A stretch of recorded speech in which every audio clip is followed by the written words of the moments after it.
I love strengthening families. That's what I think I'm doing. And I turned my entire mission into strengthening families of our community, because they used to be very individual based, and you can imagine in martial arts, there's a lot of individualism, right?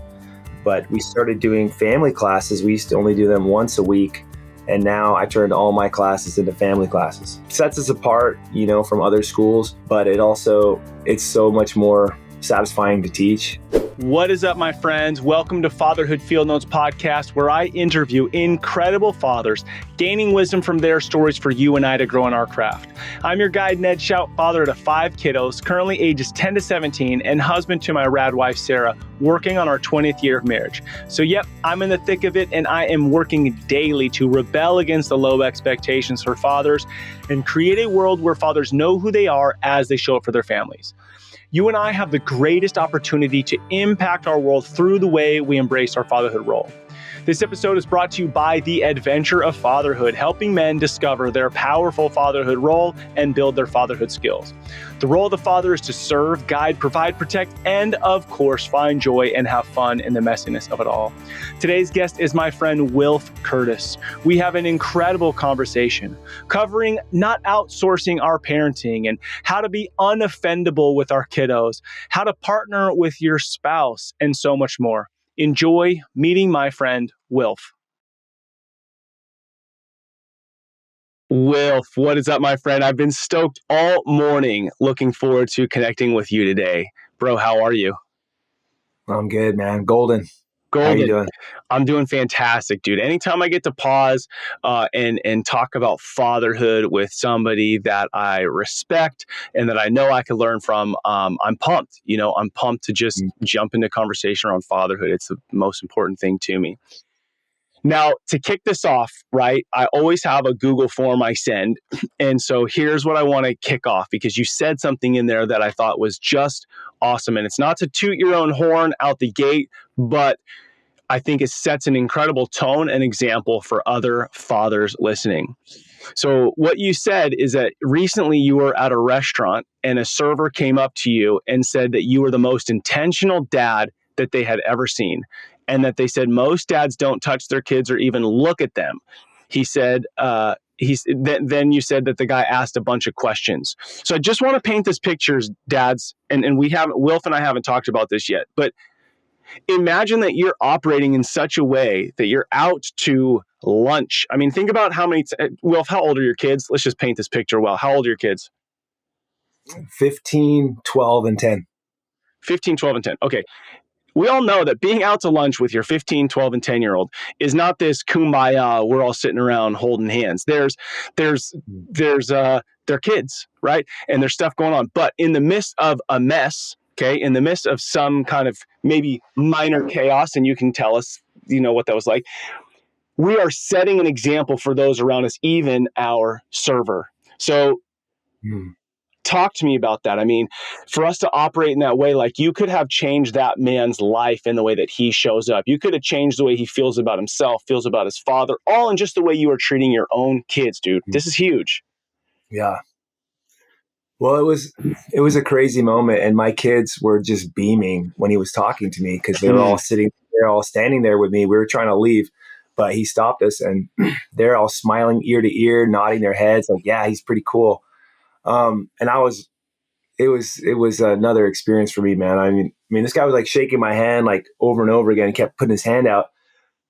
But how old was this guy? He was about 20. Okay. And he seemed to be pretty self-aware kind of guy. Yeah. The stuff he was doing. And I didn't even notice him, honestly. Like, he was wiping tables down. It's not like he was even our server, And but really, it could have inflated my my sense of self and stuff. But really, I think in the moment it made me sad, because I was looking around the restaurant and I was like, oh, you're right. And it made me. I had just come back from an event, and I was like really clear on my purpose and stuff as a dad and as a man. And I just started seeing the problem a little more clearly, that he's right. There's an iPad. It was at Red Robin. So they have an iPad at every table. Okay. And you see parents on their phones and kids on the iPad, and they're not talking to each other, and they're just sitting there. And But man, it kind of put me on a different level to hear that someone else say that, like a total stranger, Yeah. made me really think about what I have to offer for my kids and for, for other people in my spheres of influence. Right. Yeah. Yeah, and Wilf, I mean, I literally have chills right now thinking about this because of two things, I guess, is the simplicity of it and the opportunity, right? It's super cool to listen to a podcast and be like, I have, so and so on my podcast, and we all want to hear what, some influencer has to say or whatever, which is great, right? We love content, but the reality that it doesn't matter where you sit economically. It doesn't matter where you live. You could go to a restaurant with your children and you can show up and you can impact. And I think that's one of the biggest pieces about fatherhood for me is when we talk about fatherhood, we're not talking about being just a father to your kids. We're talking about this massive opportunity you have to take ownership and responsibility and impact the Mm. world through the way you father. Mm. Yeah, So, man. dude, I mean, super rad. What a cool way for us to be able to kick off this conversation. So, dude, kudos to you for showing up even at Red Robin. Yeah, it's like I try to take my girls on dates. They're all girls. I got 3 girls, and I try to do daddy-daughter date. And sometimes, I think at that time we had gone to do something else, and I said, "You guys ready to go home?" And they said, "No." And I said, Mm, "Well," I usually would shut it down. I got in myself. I'm like, "Oh, too bad." But they're like, "No, Dad, let's go get a burger." mm, And they said, "Yeah," and they all started jumping, and then it's like 3 against 1, right? So yeah, yeah. I'm like, I just gave in and let that be a moment on it in itself, just saying yes. That's always hard. So I texted my wife, said, "Hey, we're gonna be a little later," and then it turned into a total magical moment. Just by Wow. saying, yeah. Okay. So the other little ticket there is saying yes. You said say yes. Like your kids ask Mm, you something and saying yes. It's so easy to say no as a dad. I mm. mean, it's like, I don't want to spend money. I don't want to do this. I don't want to do that. So even that little nugget is beautiful. So let me jump into a couple questions with you. How old do you find yourself today? 41 years old. 41 years old. How many years you Yeah, been married? I've been married for now since 2006. So what is 17. that? 17 years. Yeah, Beautiful, 17 years. bro. And 3 kids? Yep. Okay, so 15, 12, and 10. And then where do you guys live We live in in the Ventura, world? California. Okay, So okay. yeah, love it out here. And then what do you do to feed the family and provide value out in the world? I own a martial arts school, so we teach martial arts classes, and we have some fitness classes as well. So that's in the neighboring town of Santa Barbara. Okay, nice. And how long you been Yeah. doing that? Well, I started my family. It was my family's business before that. So, like 96, we had a Okay, school, and then, but I've been owner of this school for about 3 years and operating it in total for like the last 10. sick. That's amazing. Okay. And then if you were to say, the one or two things that really stand out as an opportunity you see for yourself in this work you do, right? Because you're working with all age groups. Mm. What do you when you sit back and think about, okay, I am providing this value to people, like what really stokes you out about what you do with this school? I love strengthening families. That's what I think I'm doing. And Mm, I turned my entire mission into strengthening families of our community because it used to be very individual based, and you can imagine in martial arts, there's a lot of individualism, right? yeah. But we started doing family classes. We used to only do them once a week. And now I turned all my classes into family classes. Oh, So, really? yeah. So it's a bit Wow. different than it sets us apart, from other schools, but it's so much more satisfying to teach. I mean, yeah, So talk to me it's like, about that for a minute. So like if a dad's listening right now and he's like, man, this kid does volleyball, this kid does soccer, this kid does baseball, this kid does jiu-jitsu, this kid just Mm-hmm. wants to skate. I go to the gym by myself, right? Like a lot of times we kind of have these things that matter to us individually, and we go do those things. But talk to me about the benefits of finding something, like martial arts that you could do as a family, right? Because we probably can't all be on the men's softball league. It's probably not going Right. to work out well for my 10-year-old daughter to get up to bat in that situation. But in this specifically, this is something you could do as a family. And how do you find that connects a family? Well, it's kind of like, I mean, they all line up by size. So it's not like I have the dads all training with their kids and stuff the whole time, because it's fun, but that could be fun. But the guys also want to train together and For train a sure. little harder, and the kids like their friend group. And so there'll be times when they get to train together, but a lot of times they're just on the mat at the same time. So what I found in the past is that we'd have 3 to 5 year olds at this time, 6 to 7 year olds at this time, and then the one kid is going out at a time. And then the parent is babysitting their other kids are sitting there, and they're there for like 2 hours. So it wasn't something that they're able to do consistently, because after a while they start to value their time a little bit more. The novelty wears off, and then they're like, okay, we're moving on to the next thing, where I'm going to go sit and watch my kids. Yep. And for me to invite a parent on the mat would mean you're going to stay longer. And so that was just out of the question, right? It's like you have a bunch of kids, like you're driving them everywhere.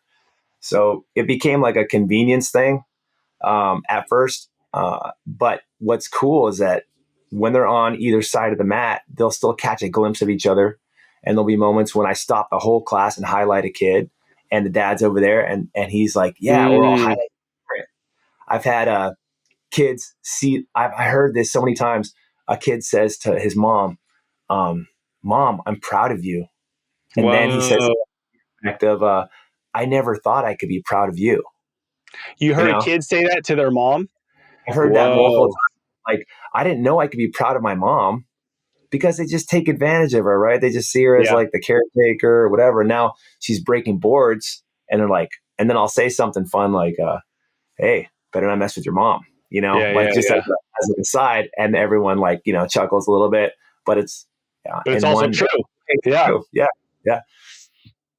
Dude, So, killer. And I'll tell you, we got our kids in jiu-jitsu. Some of my kids are doing some stuff now as they're homeschool, but that's literally why we left. Like, I really wanted to do it, but Stella was at 4, and then Presley and Brody were at 5, and then I would be at 6. And I did a couple classes. I'm like, dude, I can't be here for 3 hours. And then what am I going to do it 2 days a week? Like, that's 6 hours a week that we're just here. Yeah. You got to be all in. You got to really be all in that aspect, where how cool if we could have had all just showed up at 4 to 5 and we're all just rolling with somebody that's our own size.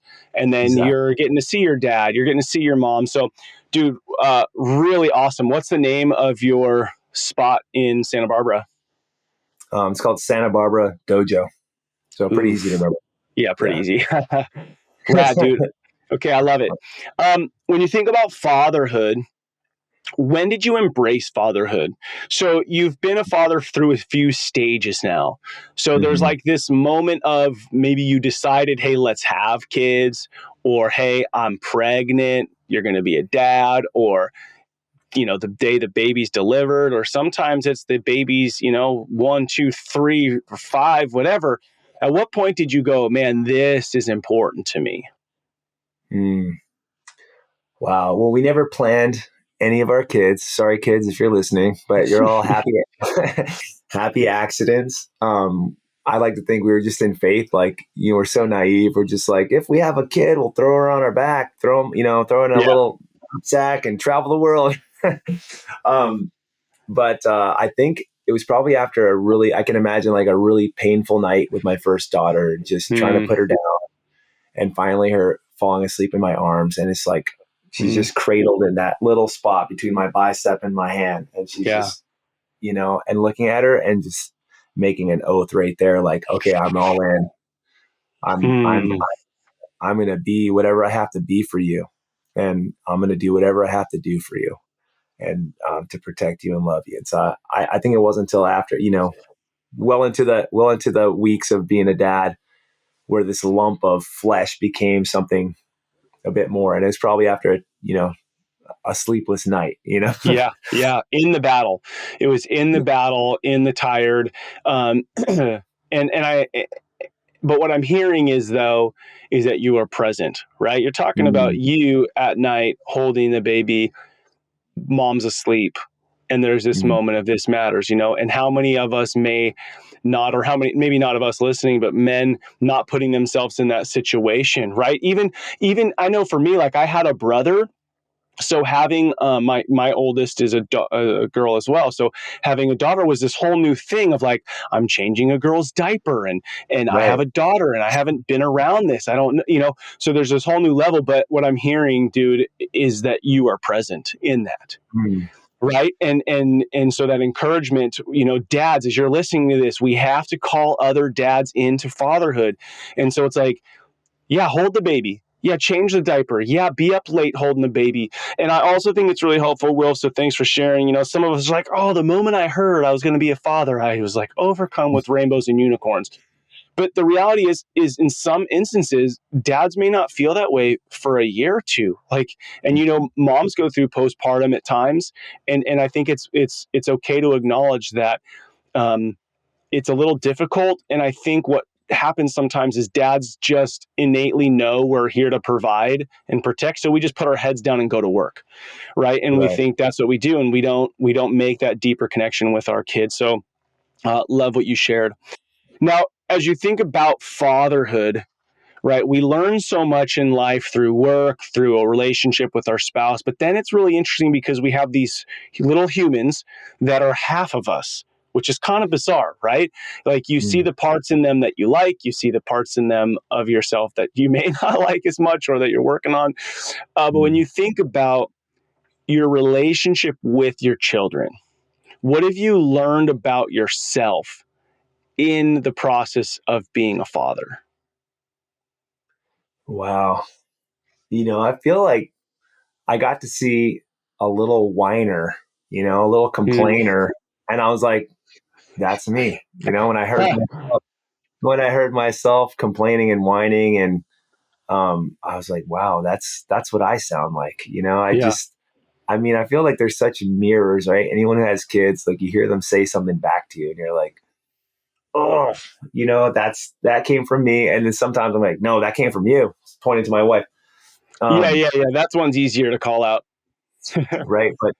But even insecurity, seeing them afraid of what their friends will think now that they're older, and just wow, like I can relate to that. And all their wounds that Mm, they have, it's made me see, wow, I have a lot of these same wounds. And then I try to take responsibility for that. Like, okay, am I the one bringing the wound on? Like, did I put that onto them?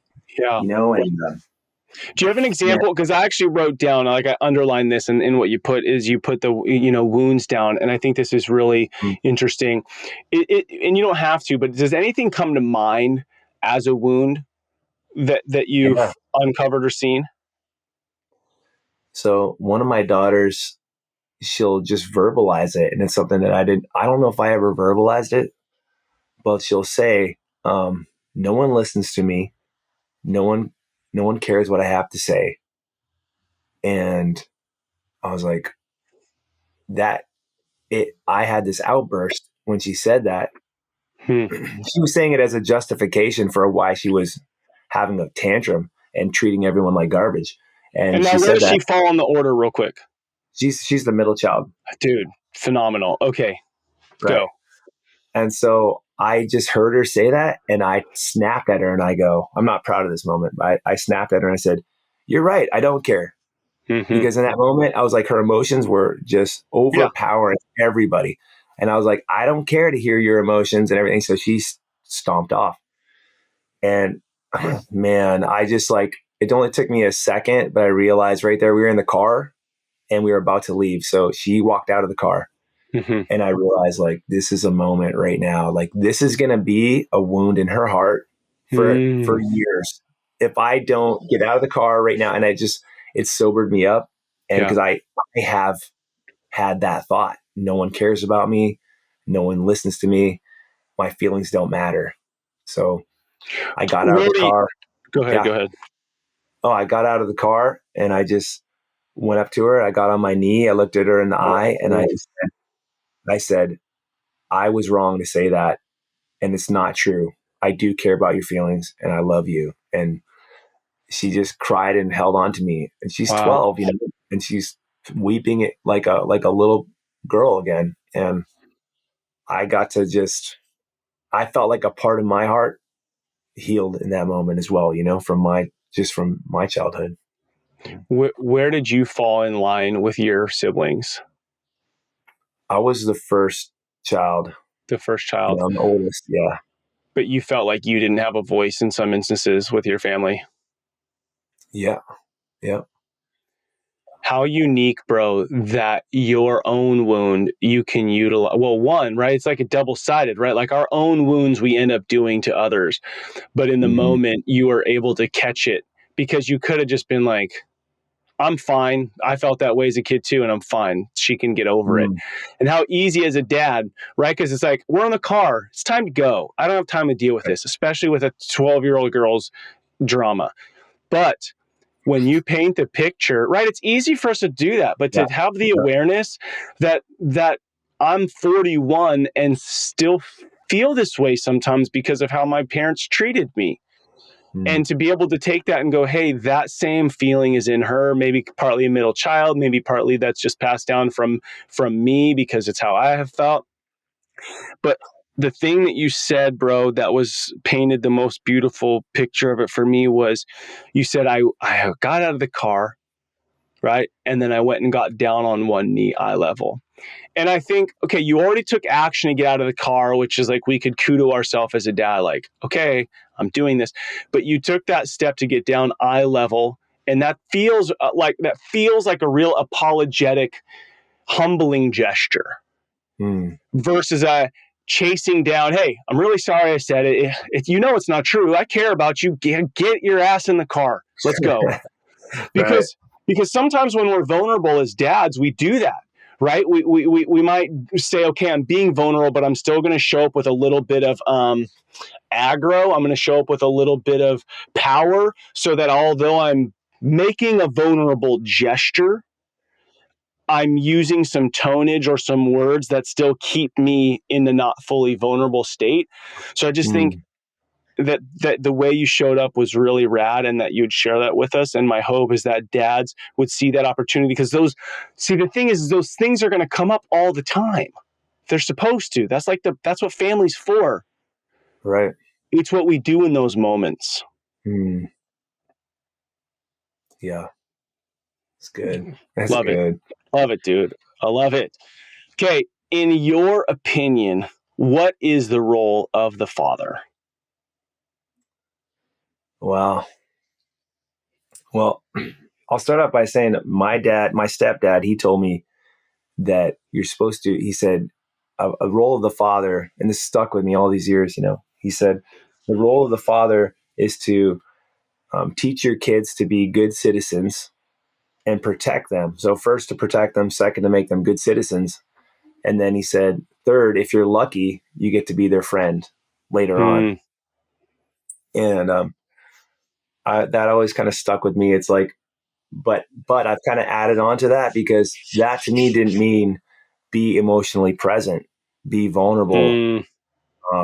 Yeah. It didn't mean anything like that. It was kind of, and as I mentioned, my personality has been kind of shove my emotions down, like they're not helpful, and so that was a belief I had that my emotions are not beneficial really. They just take energy and time. And so I should just kind of shove them away. So I've kind of added on to that. It's like to be present with my kids and to lead by example, like how what I'm saying, teach them how to be a citizen. I don't just need to talk to them, which is kind of my way of doing things, so I love to teach them and all this, like there's 3 steps to this or whatever. Yeah. But I've kind of been like, no, I'm going to be present with them. And then everything else I'm going to teach them, I have to do by example. And I do like the part that I'm not really their friend. Maybe when we're old, we can be buddies, but there's still got to be a healthy boundary. Like there's a certain role that I'm playing. And to just, it's the protector, it's the teacher, and it's a guide, Yeah. Yeah. I love that, dude. One of the things that you had put in the questionnaire that really resonated with me, and it kind of goes along with maybe, some of us overly being friends, but you said to be unoffendable. Talk to me about what it means as part of the father's role to be unoffendable.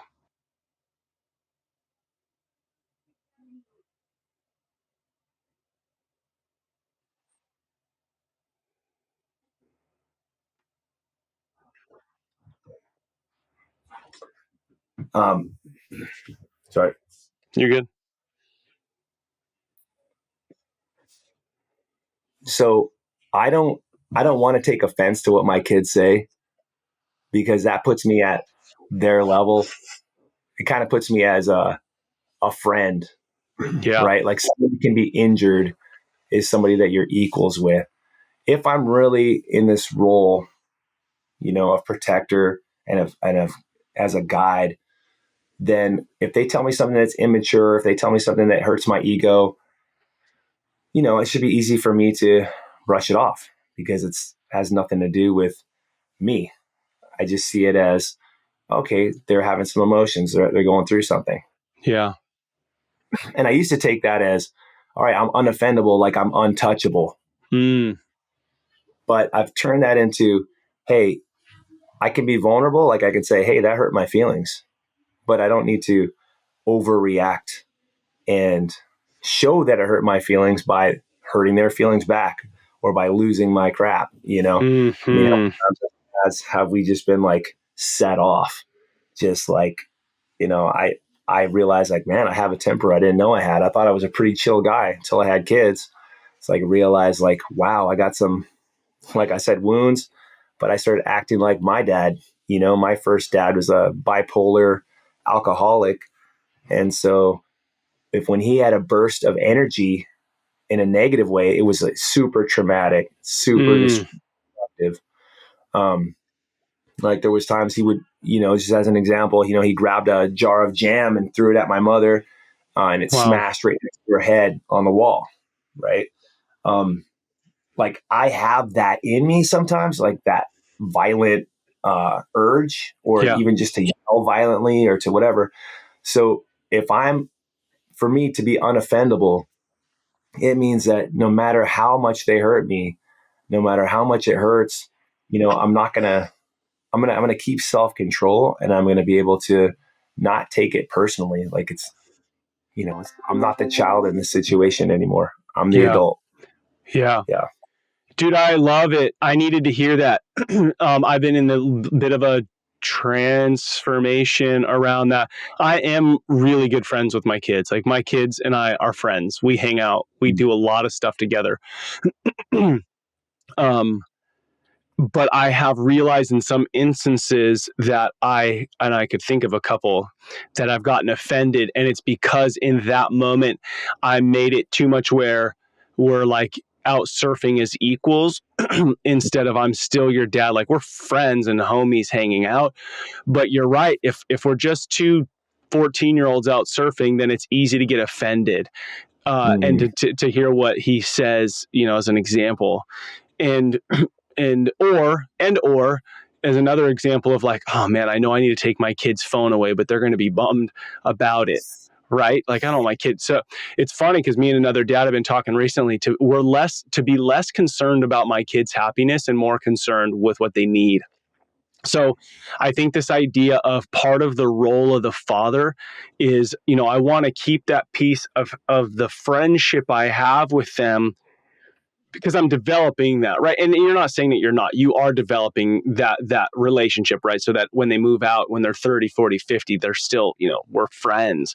But in this growth season, I think a good measure of am I leaning too much towards friend versus father is, am I offended when they act their age? Am I dropping down to their age, or am I calling them up into, whatever, higher? Dude, that's good, man. I just that I picked something out of that. That's really good.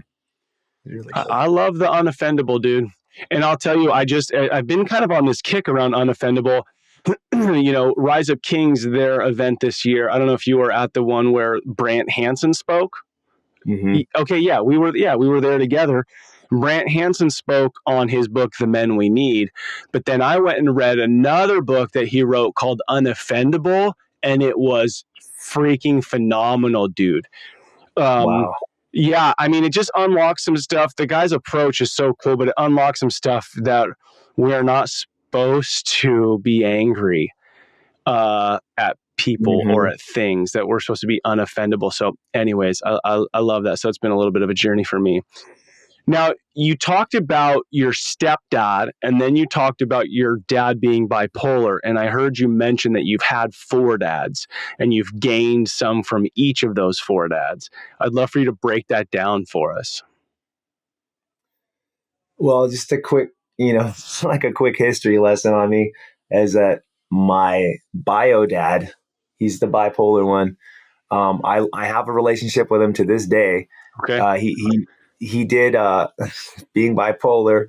He has excommunicated me from his life multiple times, and I learned to be unoffended by that. Just like, Wow. okay, it's just this mental state.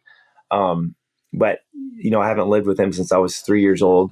My mom got remarried a few years later to I call him my carpenter dad, and we grew up in Hawaii. And he was a windsurfer, and he was a good dad. I got a whole lifetime worth of good memories, like within just a couple years that they were married. They divorced a few years later, but he kept in touch. So he's kind of like that weekend dad, or check in with me every couple weeks kind of guy. Even Probably still. even still, like the most consistent guy in my life. Wow. Um, Even when my heart was broken from my first dad, and then my mom remarried for my third dad, I had a lot of drama with him. But my carpenter dad was always there, just like never trying to take priority, totally okay with me calling other people dad. He was just one of those guys that you start to appreciate more and more as you get older. My third dad is my I call him my karate dad. So he married my mom and had a martial arts school, and I started training under him, How old were learning you from. then? I was 14 when they got Dang. married. Okay. Yeah, so he was my mom's boyfriend. I didn't want to bow to, and so he's responsible, I think, for teaching me respect and for making sure I never wanted to feel entitled. He just had this against that, that really burned into me. Wow. And then my fourth dad is my father-in-law. He's also one of those like just good dads that's been consistent. That's always been there and always will be. As long as he's on the earth, he's just consistent, really great guy. Yeah. That's awesome. Dude, how interesting, right? When I have 4 dads who have invested in different ways, positive and negative ways in me. And so your karate dad you're still connected with karate dad. Well, we actually just had a falling out, and I'm hoping it's like, the other situation where I have to just let go of it, and then maybe it can come back maybe we can come back into relationship. But, man, that's a whole story, but he went through some medical stuff. I wasn't there for him at that time because I was running his business. And well, I'll just say I wasn't there for him because I didn't know how to be there for him. Yeah. The choices I made were such that he built up a little resentment. He's a tough guy. He didn't want any attention, but then later he's like, you never gave me any attention. That's kind of my short story of it. We've had a falling out, where he put the business before our relationship. And since we couldn't agree on business terms, we've kind of stopped talking. So at this moment right now, I love him and I send him all my good thoughts and everything, but I have to kind of, we're in this spot. I don't know if there's anyone out there listening that's got a relationship like that. It's not easy. Yeah. But, yeah. Sometimes you got to create space and time for those things. Mm-hmm. Yeah. So this podcast is Fatherhood Field Notes, and you're doing it, right? Opening up your field notes, sharing your life with us. A theme that I really like, or a mantra, is rebel and create. And the idea is, as men, as warriors, we're rebelling against something, whether it's like this massive, I'm rebelling against, masculinity being explained as this, and I'm creating, whatever. Or I'm rebelling against being on my cell phone at the dinner table to create connection with my family, whatever. When you hear the words rebel and create, what's something you're rebelling against, and what do you hope to create out of that? Well, I see, I work with a lot of families, so I see a lot of parents who outsource their kids to me. So for years, that was my job, and I would be happy to do it. They'd say, hey, my kid needs to learn respect and discipline. So here, you take them. And I've just, that term, outsourcing parenthood, it's just come up more and more when I'm realizing, wow, my job is really to be there for the whole family and to call these parents up. And that's what I'm trying to live by example in that. I don't want to outsource my kids. Even when they go to school, I want to know what they're learning. If they have like they're in volleyball right now, I want to know the coach. I want to know when their practice is. I'm going to go to their practice this afternoon. And just being involved and not being okay with just, all right, you're in front of the screen, you're in front of the TV, you're in front of the computer. That'll keep you busy. When I see that, it grieves me. It grieves my soul, because I've just seen so many parents do that. Even when they're at the dojo, they're on their phone and their kid is having an amazing moment. And I'll call the kid's name out, highlight them in front of everyone. And that parent is so sucked into what they're looking at, they don't even look up. Wow. So I've just been like, from negative example, I think I've been just spurred on to, okay, I don't want to be one of those parents. I'm rebelling against that, the ease and the comfort of outsourcing my parenthood, my fatherhood, and really like stepping into that present role and just, as much as I can, creating moments with them, creating memories with them, and creating time, really just to be with them. Yeah. I mean, we could be side by side, but not really be with each other. Right. So I'm trying to do that. Yeah. It's not easy all the time, but I'm not perfect with it, but working towards it. Yeah. I love it, dude. I had kind of a similar situation, and that's kind of why one of the things that kind of spurred me wanting to do this fatherhood stuff is I was a youth pastor, and I remember have to go pick up. I remember this one girl in particular. Her parents wouldn't drive her, so I'd go pick her up and bring her, and then drop her off, and with other kids in the car as well. And I remember her dad coming to me and talking to me one time about, hey, I really need you to talk to her, which is fine. Right. Which is fine. I understand, that I would have a different influence than he, and you as an instructor are going to have a different influence than a parent. But I had this realization, like, bro, I'm with your kid for 2 hours a week. You're with your kid for, whatever, 100 hours a week, or what, your influence is key. Your influence is primary. And that's what really led me to go, dude, because I wanted to have a youth center that was like, had, thousands and tens of thousands of kids coming through it, which is important and critical and great. But I started to feel like, dude, my calling is more, or my mission is shifting to, I want to help fathers see who they are in their home.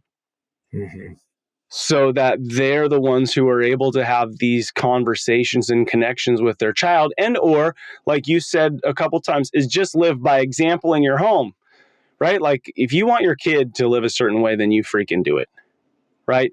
Get off your ass and do it. And so, I think that what you've shifted in your world is incredible, and I think has a lot of power to not just teach a kid discipline on their own, but to change families for generations, because you're creating this connection with them. One thing I wanted to ask you, which is kind of a touchy subject, I don't always like bringing it up, but I know that you've mentioned that it's important for you. Your wife stays home, is that right? Yep. Yeah, she's a stay-at-home mom. Yeah, and I want to bring this up. It's become more it's tough for me to even talk about because my wife stays home, and my wife has stayed home since she got pregnant with Brooklyn. So 18 years ago. And she's done some side jobs here and there, like was a PE teacher to help us get a discount on tuition, and has been doing some stuff here in Hawaii, but more out of like, my kid's 10 to 17 now. So she's like looking for some stuff. But let me tell you why it's difficult to talk about. One, I know a lot of households, the way that America is built is you have to have dual incomes. Right. I get that. I also get that we're in a shift where mom could be breadwinner and dad could stay home. Rad. Awesome. And then I'm in this unique spot where I have 4 daughters, 3 of which are starting to think about life. And we have this question, hey, what do you want to do with your life? And we've never made it an option to be like, dude, how rad. Like, do you want to stay home and educate your kids and teach them? Right. There's this like, well, I want to be a lawyer. I want to be a doctor. I want to be a travel nurse. Like we haven't put this homemaker on this like, what an awesome job to have. So when I saw it in your notes, and that this is important to you, I just thought maybe we take a minute to talk about it for 2 reasons. One, how are we honoring our wives if that's what they want? How are we honoring it if it's what we want to create? And then how are we also, talking about it with our daughters or our kids, right? Isn't that weird that I even feel weird to talk about it? Right. No, that's so valid. It's like, we don't give it its proper place. If we really think it's so great, why are we not talking about it to them? Right. Or we ask moms like, hey, what's your side hustle? Like, if you're a mom, you also got to have a hustle. Like, right. Oh my. And so I'll leave you with this, and then let's get your opinion on it. There's this C.S. Lewis quote that says, the ultimate career is the homemaker. All other careers exist to support the ultimate career. Wow. Like, yeah, bro. What would our world look like if that were the reality? Yeah. Well, one thing I've stopped doing is saying the word just a stay-at-home mom. Yeah. Good. And I've heard a lot of people say that, and so I try to be really careful with my language. And it's like, I'll stop the conversation and, excuse me, just, it's just a stay-at-home mom. That is the greatest job of all time, and I really want to hype that up. And if my kids want to do that, I think that's great. But you're right, man. When you were talking, I thought, man, I haven't talked to my kids about that. I am saying, hey, what dreams do you have, and all this. What's interesting is that my wife had dreams. She had all these goals, and she sacrificed them. And she sometimes will talk, and she said, well, I thought my life was going to be like this. Yeah. But somewhere in her, once she had babies, she was like, I want to be all in for these kids. I want to make sure they're taken care of. And she was homeschooling them and doing all this stuff up until last year. She was homeschooling all 3 of them. And man, I think I totally took her for granted too. And I just this year realized, wow, I really hold my purpose higher than hers. I really think I'm so important. Yeah.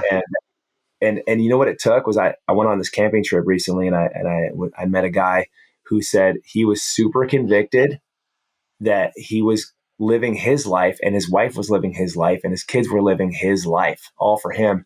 And at one point he looked at his wife and said, what do you want to do? And she said, well, if you're really asking, I want to go back to school and, become a doctor. And he goes, all right, he just was like, you know what? You've been watching the kids for 10 years. I'll do it for 10 years. And they swapped roles, dude. Wow. They started living for her. And that when he told me the story, I almost brushed it aside. Like, yeah. I want to put labels on it, and I want to just poo-poo it. But then I just thought, man, I really respect you for that. I don't know if I could do that, honestly. And it made me really wrestle with the question, do I put myself above her? Do I think of my purpose as so much higher, and all these things? Man, it's a good conversation. I think even just the conversation for where I'm at, I don't have the answers, but I think the questions are phenomenal. And I think the conversation is one that needs to be had.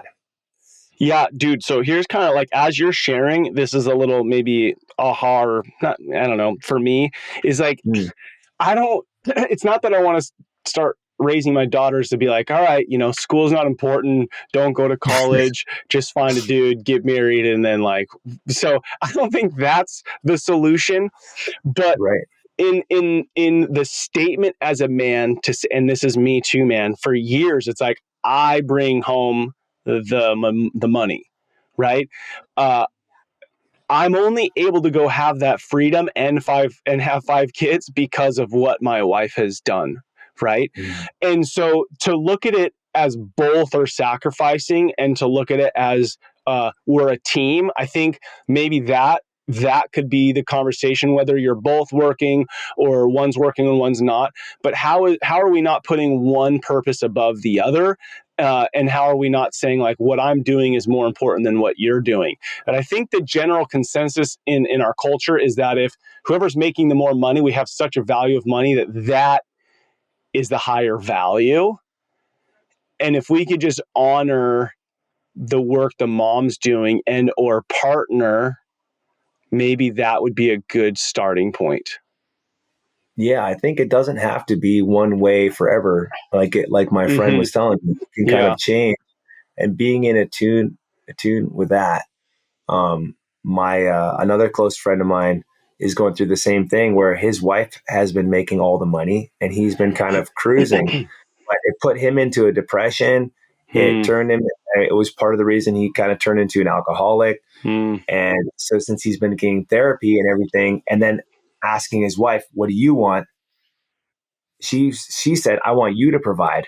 mm, And so they're swapping roles, and they have young kids, and just watching that, I'm going, okay, we're always trying to figure out what's the right way, what's the way it's supposed to be, how is it supposed to happen, and maybe if the conversation is, if we're able to have the conversation, that's what we'll find out. But I don't think it's one way for all people. I like how you said that. Yeah, I think as you're saying it, the thing I've been talking to Sarah a lot about is being in alignment. So moving away from like, how is it supposed to be? I don't think life is not, life isn't about supposed to be. Life is an adventure that should Mhm. be enjoyed. And if you have a spouse and a best friend and a partner that you're doing this life together, I think it comes down to alignment, right? And that means like things don't always have to look exactly how they look today, but are we in alignment of how we're providing for our family? You know, Mhm. um, it's supposed to be a messy wrestle, right? I mean that's how we're Right. growing as humans. Yeah, dude, I love that. Okay, as we come close to the end of this, I know one statement you made was that uh, every day is a bonus day with your kiddos. Mm. What does that mean? I learned this term from my karate dad. He had a health scare, and he almost died. And Mm, so every day after that, he pats his chest and he says, "I'm still here. It's a bonus day." It's another bonus day. It's like the extra mm, credit. You know, yeah. secret level unlocked, extra life in the Mario game. And so my kids have all had a near death experience, and it's I could go into detail, but I don't know how much time we have. But yeah, each one of my kids has been in the bonus days for years, and so when I even talk about it or think about it, I could just come to tears and just look at my kid and go, "Wow, you're here." Like Mm, it could have been so much different. I have friends who've lost children, and I've walked through that with them, and I've I almost feel like I've experienced it. I've had dreams about it, and I've been in the hospital room where my kid's life is in the balance, and mm, I can't say that I have experienced it, but man, that getting that close to death, it makes you appreciate life, right? yeah. Yeah. Yeah. I just did a podcast with Chad Hankel a couple weeks ago, put it up. And I mean, even so he had a child pass away Mm, and just shared the grief of that. And I mean, even dude, when we posted on Instagram the picture, his family picture is this family picture, and they're holding a photo of their little child that passed away, mm, right? So it's like taking this family photo. And so to have that understanding that every day is a gift, the hope is that we don't have to go through something gnarly, be in the hospital and have a kid pass or not pass, right? But be so close to it. It's like understanding that today's a gift. And that's gratitude, right? How would you suggest somebody step into that mindset of gratitude without maybe having the near-death experiences? Man, that's hard. I honestly think that most of my gratitude comes from the bad experiences and making it through the other side. So I'm sure everyone has some trauma they can go back to in their memory and just be like, look what we've come through. This is awesome. And if not, wow, God bless you. That's amazing. So in that case, being compassionate for other people and being involved with our community and with those people God's put in our lives, where we're able to really be there with them and walk through life with them and walk through death with them. And that is where all the gratitude comes from. I think, I used to be an event photographer, and some of the most powerful events I've been through were Jewish events, because, even a wedding, they'll talk about death, and they go on and on about it. I mean, at least these rabbis did that I saw, and they'd be talking about, we've lost this person, and then they will just acknowledge people in the community that have passed away. Pretty much every celebration I've been at, where it just humbles everybody, that the whole room goes solemn, and it's like, wow, this moment is special, and Yeah. not to just throw out the negative experiences, which I think is pretty prevalent, nowadays, or in our culture at least. Yeah. To embrace those and to acknowledge those, not to live in a victim mindset about it, but to look at it as like an excuse to to have gratitude, an excuse to praise God for what we've made it through. Right. Yeah. Yeah. Yeah. Beautiful. All right, I got two final questions. Now, this question I'm going to ask you is the first time I've ever asked this question, so we'll see how it lands. So you're my guinea pig. What type of grandfather do you want to be? Right, and I asked this question, so I'll give you a second to process it. I asked this question, or I thought about asking this question, because a lot of times we kind of think about our being a father of like this 0 to 18. And it's a little bit of this unknown beyond that. Like, we don't even quite think of it. And it's hard to even think about like our daughters being moms or our sons being fathers. It's like, whoa, bro, don't even put me there yet. But if we can plant this seed in our heads of like, okay, well, shoot, what kind of grandfather do I want to be? Then my hope is that as we get into that stage, we're engaged. We go, dude, I have time and wisdom like I've never had before. And yeah, I might golf or do this or that, but I am going to be with my grandkids. Well, right, grandkids. The word kids, they are a part of you. So, yeah, what comes to mind just off the cuff of what kind of grandfather you want to be?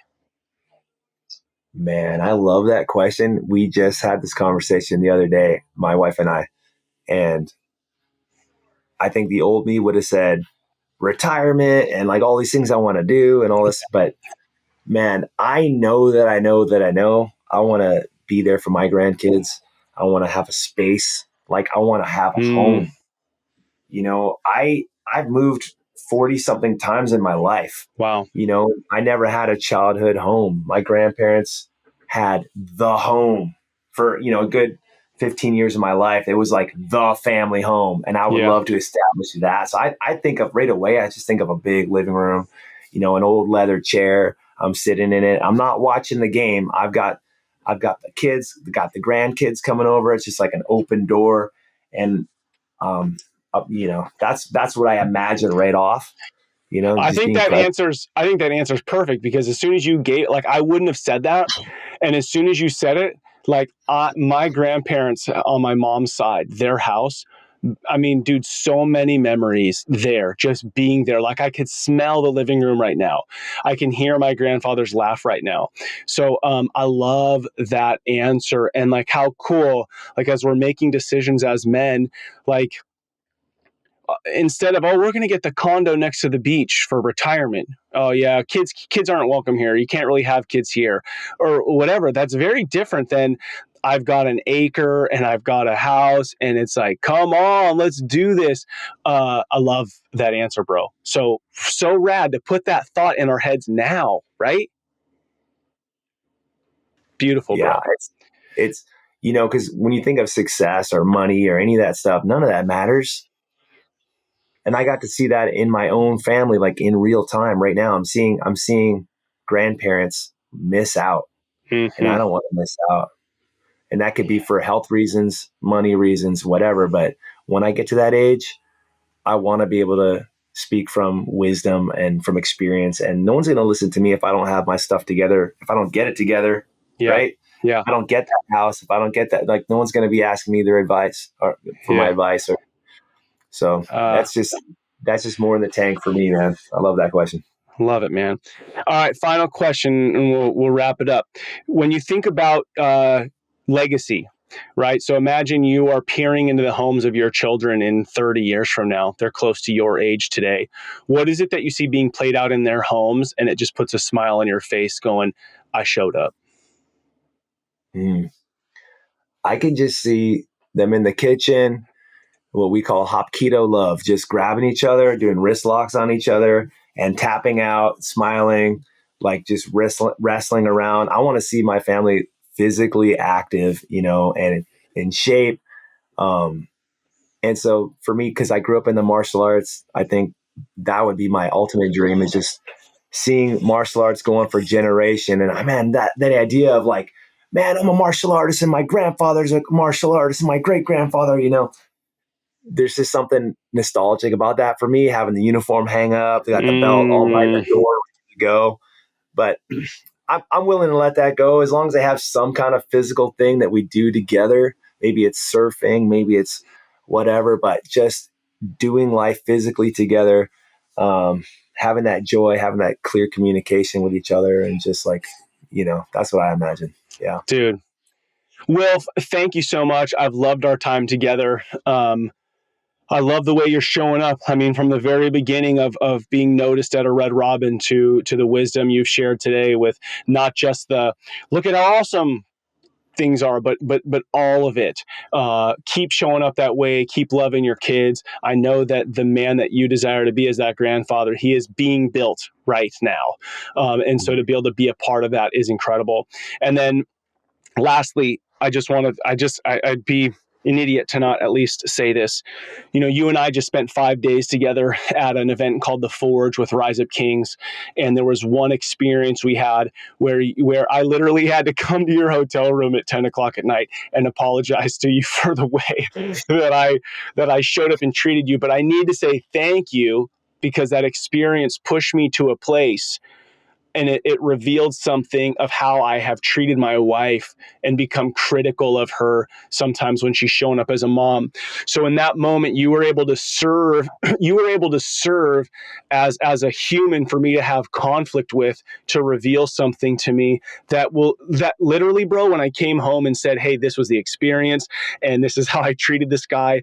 And what I realized is that I dethrone you when you're in conflict with our kids. And she started to cry. Wow. She's like, yes. And dude, 19 years we've been together, right?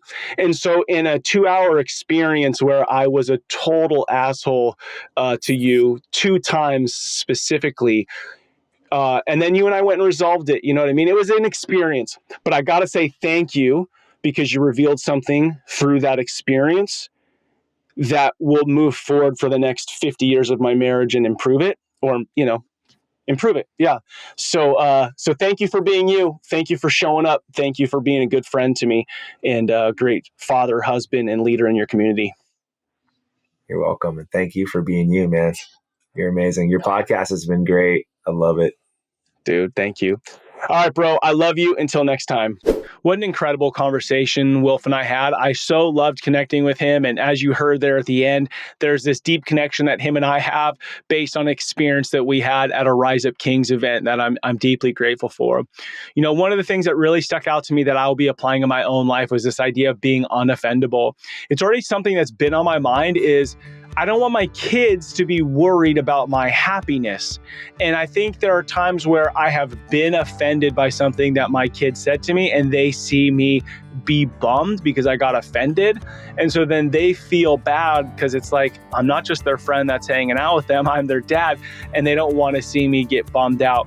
So that's something that I am applying to my own life. Dads, we must know who we are. The world would look and feel different if men showed up in their identity to love, serve, guide, provide, and protect. And this is why I launched Adventure of Fatherhood. Make sure to check out adventureoffatherhood.com. I've just launched 2 courses, an Introduction to Fatherhood course for new dads and a Discover Fatherhood for dads. You could have a 5-year-old to a 18-year-old and you're just wanting to discover more of your identity and how to connect. Go check that out. It's really been so much fun. Would love to see you on those Zoom calls and connect with you guys. Thank you to all you dads out there listening to Rebel and Create's Fatherhood Field Notes podcast. What you do matters. Don't be like everybody else. Be yourself. That is who your kids, spouse, and community needs. This is your guide and edge shout together. Let's rebel against the view that fatherhood has little impact and create lives engaged in mastering the craft of fatherhood. I look forward to hanging out with you next time.